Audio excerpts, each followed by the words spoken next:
ஆயிரம் கை உண்டென்றால் நீ ஒரு கை தரக்கூடாதா?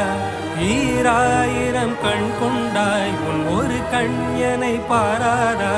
உன்னில் சரணடைந்தேன் இனி நீ கதியே.